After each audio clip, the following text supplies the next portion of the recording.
নমস্কাৰ সকলোকে স্বাগতম জনাইছো নিমাত ষ্টাডি পইণ্ট চেনেলটোলৈ আমি আজি এই ভিডিঅ'টোৰ মাধ্যমেৰে বিএ ফাৰ্ষ্ট সেমিষ্টাৰৰ জিঅ'গ্ৰাফিৰ মেজৰ আৰু মাইনৰ বিষয়ৰ ফাৰ্ষ্ট চেপ্টাৰৰ প্ৰশ্নোত্তৰসমূহ আলোচনা কৰিম প্ৰশ্নোত্তৰসমূহ ভালকৈ আয়ত্ত কৰিবলৈ তোমালোকে ভিডিঅ'টোৰ শেষলৈকে চাবা ভিডিঅ'টোৰ পৰা উপকৃত হ'লে ভিডিঅ'টো লাইক আৰু শ্বেয়াৰ কৰিবা চেনেলটো যদি সাবস্ক্ৰাইব কৰা নাই দৰকাৰী আৰু তথ্য সমৃদ্ধ ভিডিঅ'ৰ নটিফিকেশ্যন পাবলৈ চেনেলটো সাবস্ক্ৰাইব কৰি লোৱা সবলা তেন্তে বেছি পলম নকৰি প্ৰশ্নোত্তৰসমূহ আলোচনা কৰোঁ অতিসমূহ প্ৰশ্ন উত্তৰ কোৱেশ্চন নম্বৰ 1 প্ৰাকৃতিক ভূগোল কি উত্তৰ প্ৰকৃতিৰ কাৰ্যবোৰ বৈজ্ঞানিক দৃষ্টিভংগীৰে যেটো বিষয়ত অধ্যয়ন কৰা হয় তাকে প্ৰাকৃতিক ভূগোল বোলে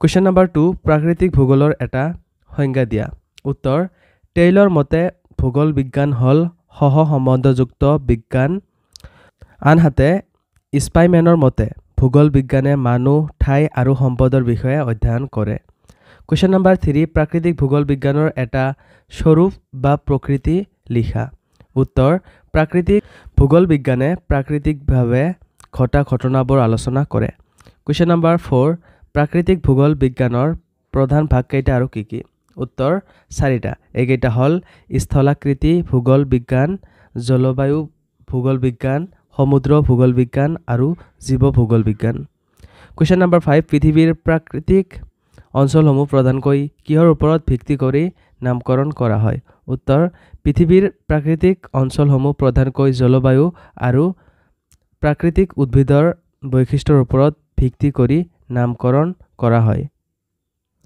Question number 6 পৃথিৱীৰ সৰ্বোচ্চ শৃংগ এভাৰেষ্টৰ উচ্চতা কিমান উত্তৰ পৃথিৱীৰ সৰ্বোচ্চ শৃংগ এভাৰেষ্টৰ উচ্চতা 8848 মিটাৰ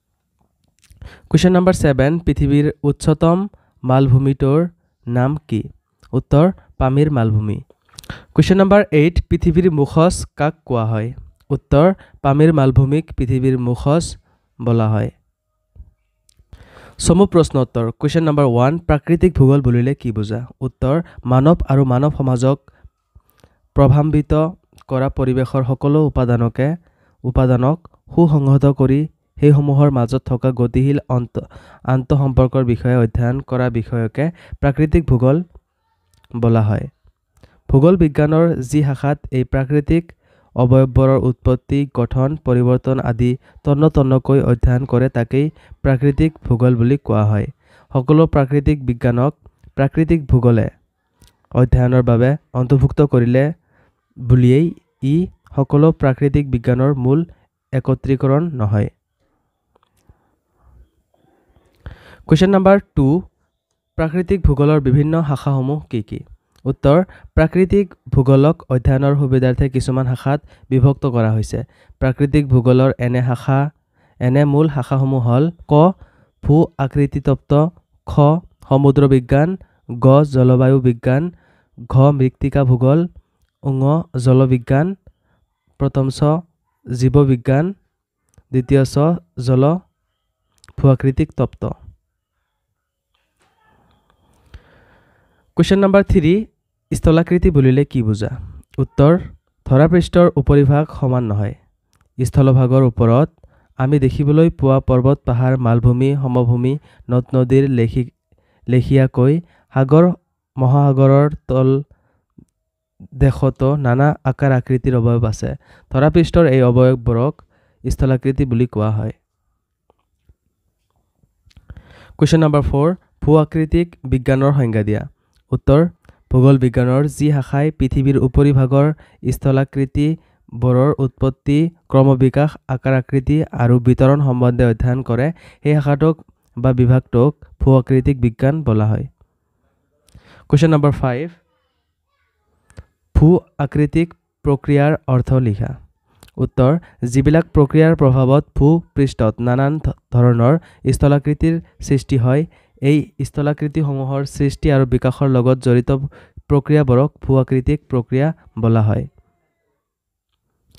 Question number 6 বাহ্যিক প্ৰক্ৰিয়া বা কাৰকৰ ভিতৰত কি পৰে লিখা উত্তৰ পৃথিৱীৰ উপৰিভাগ সমান নহয় অৰ্থাৎ ই খলাবমা এই খলাবমা হোৱাৰ মূল কাৰণ হল পৃথিৱীৰ অন্তভাগত সৃষ্টি হোৱা কিছুমান আভ্যন্তৰীণ শক্তি আৰু ভূপৃষ্ঠৰ ওপৰত সংঘটিত হোৱা বাহ্যিক কাৰকৰ বাবে অৰ্থাৎ পৃথিৱীৰ উপৰিভাগত ক্ৰিয়া আৰু বিভিন্ন প্ৰকাৰৰ প্ৰক্ৰিয়াবোৰক বাহ্যিক প্ৰক্ৰিয়া বোলা হয়।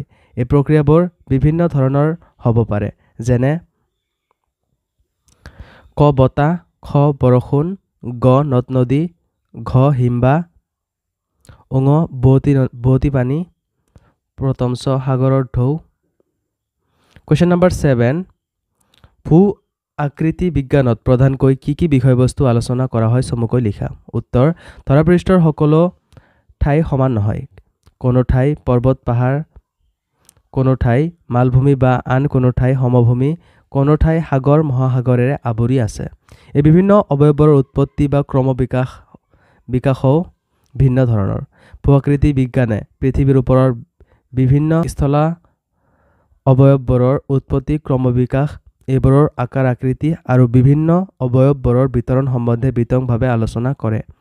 প্ৰাকৃতিক পৰিৱেশ ভিন্ন হোৱাৰ লগে লগে বিভিন্ন অঞ্চলত আমি বিভিন্ন ভূ-আকৃতিক প্ৰক্ৰিয়া দেখিবলৈ পাওঁ। এই প্ৰক্ৰিয়াসমূহৰ সময়ৰ পৰিৱৰ্তনৰ লগে লগে বেলেগ হোৱাও দেখা যায়। এইবোৰৰ বিষয়েও ভূ-আকৃতি বিজ্ঞানে আলোচনা কৰে।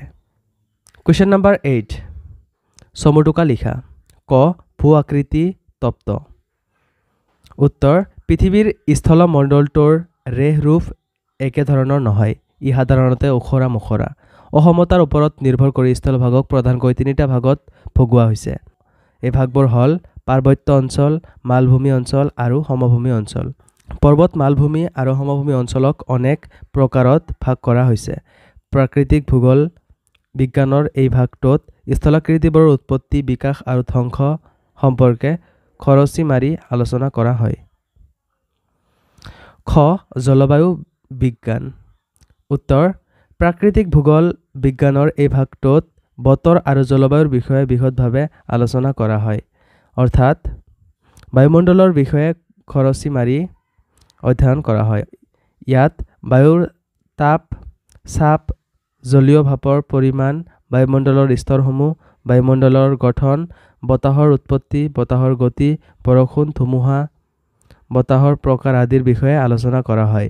বৰষুণৰ প্ৰকাৰ আৰু বিতৰণ, মেঘৰ নামাকৰণ আৰু প্ৰকৃতি, জলবায়ুৰ ভাগ আৰু বিতৰণ আদিৰ উপৰিও জীৱৰ ওপৰত জলবায়ুৰ প্ৰভাৱ সম্পৰ্কে আলোচনা কৰা হয়। গ সমুদ্ৰ বিজ্ঞান। উত্তৰ, প্ৰাকৃতিক ভূগোল বিজ্ঞানৰ এই শাখাটোত পৃথিৱীত থকা বৃহৎ জলৰাশিৰ আলোচনা কৰা হয়। মহাসাগৰ, সাগৰ, উপসাগৰ আৰু বৃহৎ হ্ৰদ আদিৰ অৱস্থান, সিহঁতৰ উৎপত্তি, বিকাশ আৰু বিলুপ্তি আদিৰ বিষয়ে আলোচনা কৰা হয়।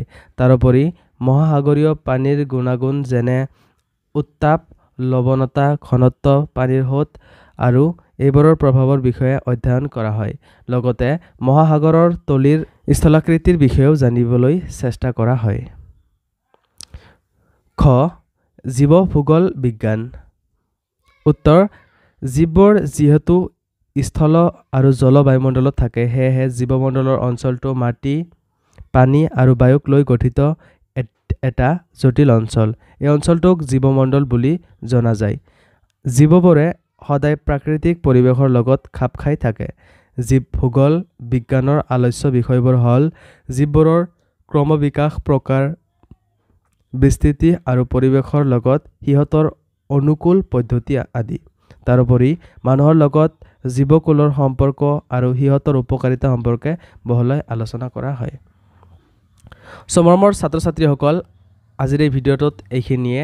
তোমালোকে যদি ইয়াৰ পিছৰ ভিডিঅ' অথবা দীঘল প্ৰশ্ন উত্তৰৰ ভিডিঅ'বোৰ চাব বিচৰা, তেন্তে এইটো ভিডিঅ'ৰ ডেছক্ৰিপশ্যনত সেইবোৰ ভিডিঅ'ৰ লিংক দিয়া আছে, তোমালোকে চাই ল'বা।